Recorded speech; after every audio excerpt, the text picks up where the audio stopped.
पहले जरा तुम लोग स्क्रीन पर पढ़ लो कि क्या लिखा हुआ है, मैं तभी सामने आऊंगा। क्या लिखा है? 12th अकाउंटेंसी, और नीचे लिखा है पास होना बच्चों का खेल। चलो भाई मैं सामने आ जाता हूं। हाँ, तुमने जो स्क्रीन पे पढ़ा वो बिल्कुल ठीक बात है। अकाउंटेंसी में पास होना बच्चों का खेल है। मैं समझा देता हूं आपको कैसे वो बच्चों का खेल है, बहुत आसान है। आओ मेरे साथ। देखो भाई 20 तो आपके पास एमसीक्यू हो गए। अब 20 एमसीक्यू में अगर आपको आंसर पता है बहुत बढ़िया बात है, अगर बिल्कुल ही नहीं पता है, ABCD तक भी नहीं पता है, तो ऑप्शन बी या ऑप्शन सी दोनों में से कोई भी एक मार्क कराना। पर फिर भी मैं सलाह दूंगा ऑप्शन सी को सेलेक्ट करना ज्यादा बेहतर होगा, ठीक है ना। ए और डी पर आपको ये दाव नहीं लगाना है, ठीक है ना। बड़ी छोटी सी बात है, कितना बड़ा हिस्सा तो यहां पर आपका कवर हो जाता है। आगे चलते हैं अगले हिस्से की तरफ। गुडविल वैल्यूएशन, जो कि हमारा एक टॉपिक है, और ये टॉपिक 3 चैप्टर्स में काम आता है। चैप्टर्स का नाम है change in profit sharing ratio, उसमें भी गुडविल यूज होती है। एडमिशन ऑफ अ पार्टनर, उसमें भी गुडविल यूज होती है। रिटायरमेंट और डेथ ऑफ अ पार्टनर, उसमें भी इसका यूज है। तो बेटे गुडविल के 5 मेथड है। पांचों मेथड को सीखने के लिए 1 दिन काफी है, 1 दिन। मैं आपको इतने टॉपिक्स दे रहा हूं, अगर आप अभी भी पढ़ लोगे ना, अभी भी पढ़ लोगे, और अगर अभी भी नहीं और 10 दिन बाद भी करोगे, तो भी आप आराम से निकाल सकते हो यार। आपको 6 दिन तो अकाउंट्स के पेपर में मिले हैं, 26 मार्च को आपका पेपर होना है, तो उस हिसाब से कोई बड़ी डील नहीं है ये 5 मेथड सीखना आपके लिए, ठीक है। और बताता हूं, अगले मुद्दे पर आप आइए। हमारा एक छोटा सा टॉपिक होता है रीवैल्यूएशन अकाउंट। ये अकाउंट भी आपका change in profit sharing ratio, admission और रिटायरमेंट तीनों चैप्टर्स में काम होगा। तकरीबन 2 नंबर 1.5 नंबर ये सिक्योर कर लेता है आपका, छोटा नहीं है। देखो जब आप एक एक तिनका जोड़ रहे हो तो ऐसे ही आपका पूरा कारवां बनेगा। तो रिवैल्यूएशन अकाउंट को सीखना कोई बहुत बड़ी बात नहीं है, बड़े आराम से सीख सकते हैं। बहुत सारे बच्चे इसका एक छोटा सा ट्रिक लगा लेते हैं कि भाई एसेट बढ़ेगी तो यहाँ आएगी, लायबिलिटी घटेगी तो यहाँ पर आएगी, एसेट का घटना लायबिलिटी का बढ़ना यहाँ पर लिखा जाएगा। ये शॉर्टकट्स होते हैं, ठीक है ना। हालांकि इसके प्रॉपर तरीके होते हैं, पर अगर आपका भी इतना मन नहीं है कि नहीं मुझे तरीका नहीं सीखना, मुझे तो खाली शॉर्टकट में इसको जानना है, तो इसके शॉर्टकट का तरीका ये है, प्रॉफिट और लॉसेज आ जाते हैं फिर उसके बाद, ठीक है। तो एक ये रिवैल्यूएशन अकाउंट हो गया। अच्छा मैं आपको एक चीज और बताता हूं, अगर इन चैप्टर्स में से आपके लिए 6 नंबर का क्वेश्चन आ गया, और 6 नंबर के क्वेश्चन में मान लो, देखो 3 चीजें होती हैं जनरली जो पूछी जाती हैं इसके अंदर। एक होता है रिवैल्यूएशन अकाउंट, एक होता है पार्टनर्स का कैपिटल अकाउंट, और एक होता है बेटा बैलेंस शीट। रिवैल्यूएशन अकाउंट तो आपको करना ही करना है, 100% करना ही करना है। आप लिख लो, आएगा आएगा आएगा, ठीक है। पार्टनर्स कैपिटल अकाउंट, मान लो तुम नहीं भी सीखना चाहते हो, पार्टनर्स कैपिटल अकाउंट में जो ओपनिंग कैपिटल होती है, एक होती है opening capital by balance brought down, वो बैलेंस शीट से ले आओ। एटलीस्ट इतना ही दिखा दो, कुछ तो दिखाओ, आधा नंबर ही सही मिलेगा ना।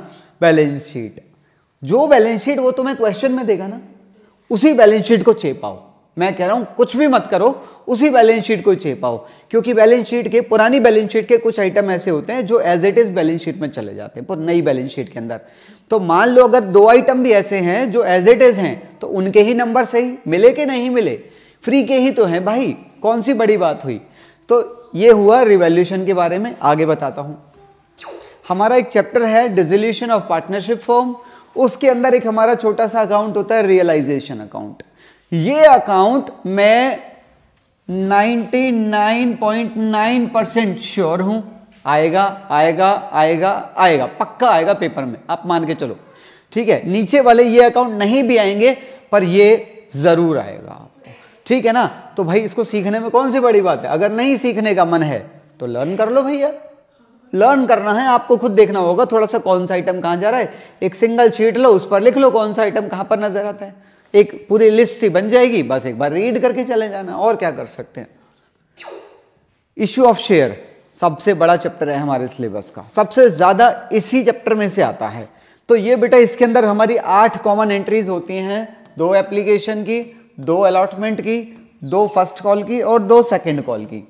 ये 8 की 8 एंट्रीज लर्न कर लो, कुछ भी ना समझ आए 8 की 8 एंट्री चेप आना, इस चैप्टर से ही चेप आना, कोई दिक्कत नहीं है, ठीक है ना। 2 एप्लीकेशन की, 2 अलॉटमेंट की, 2 फर्स्ट कॉल की, 2 सेकंड कॉल की, ये इंस्टॉलमेंट के नाम होते हैं, ठीक है ना।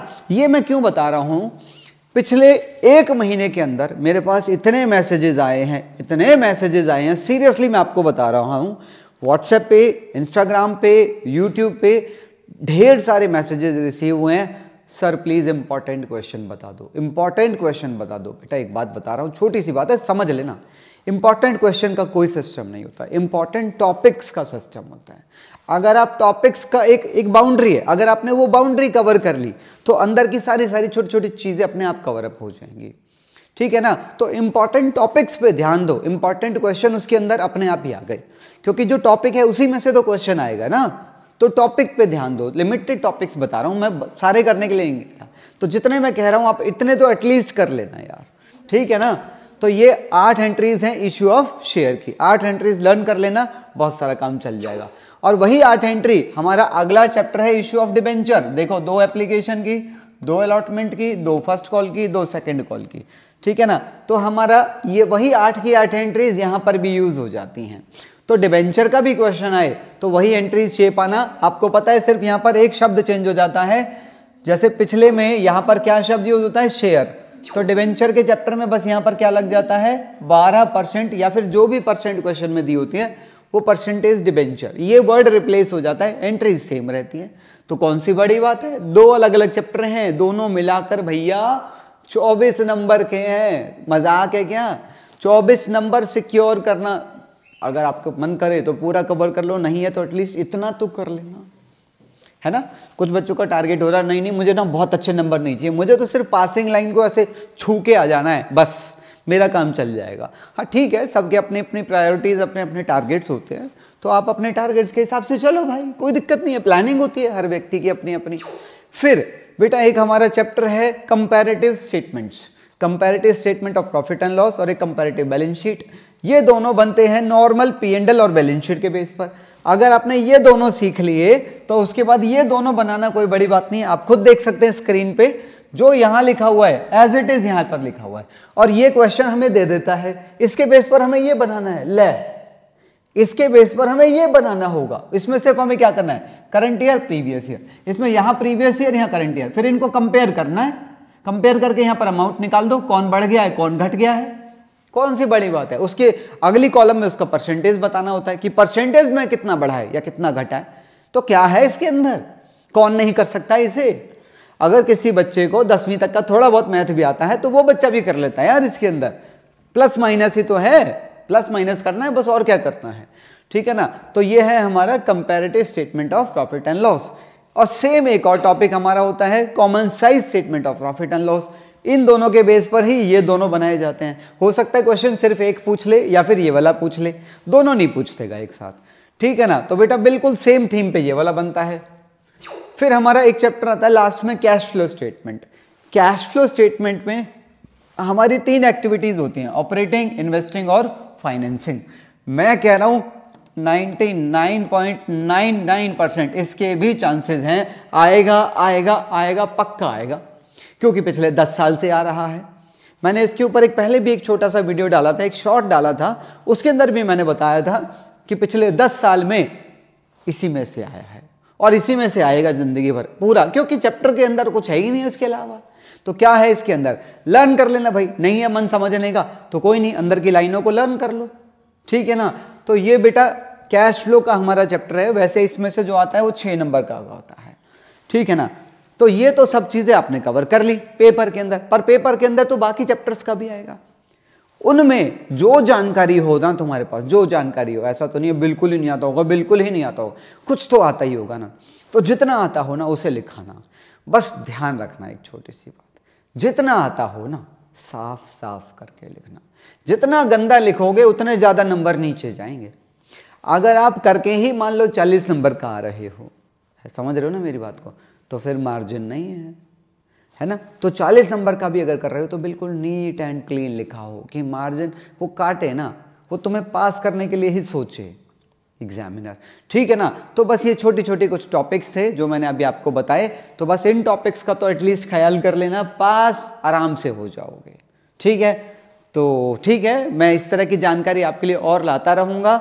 और बाकी आपको रिवीजन क्लासेस चाहिए, इम्पॉर्टेंट पॉइंट्स वाली वीडियोस चाहिए, या आपको कॉम्पिटेंसी बेस्ड वाले क्वेश्चन चाहिए, तो चैनल पे सारे तरह की प्लेलिस्ट अवेलेबल हैं। आप वहाँ पर जाइए, पढ़िए, जो डिटेल्स आपको चाहिए। कोई और पर्टिकुलर डाउट आता है आप कभी भी कमेंट्स में डालिए, या फिर आप मुझे इंस्टाग्राम पे डीएम कर सकते हैं, मैं आपको वो सारी इन्फॉर्मेशन शेयर करूँगा। थियोरी चाहिए किसी चैप्टर की, तो थियोरी की फाइल भी आपको मिल जाएगी, पर कुछ कहो तो कुछ करो तो सही भाई, ठीक है ना। और पॉइंट्स अभी बहुत ही जल्दी एक वीडियो में और भी लेके आने वाला हूँ आपके लिए, 2-4 दिनों के अंदर अंदर वीडियो आएगी कि आपको पेपर करते टाइम पर, चाहे वो आपका अकाउंटेंसी का पेपर है या किसी दूसरे सब्जेक्ट का पेपर है, कुछ छोटी मोटी बातें हैं जो आपको ध्यान रखनी है। आपके नंबरों में इजाफा होगा, आपके नंबर बढ़ेंगे, पक्का बढ़ेंगे, ठीक है ना। तो मेरी ये वीडियो अच्छी लगी हो तो वीडियो को लाइक कीजिएगा, अपने दोस्तों के साथ शेयर कीजिएगा, ठीक है दोस्तों। फिर मिलेंगे हम बहुत ही जल्दी। Signing off.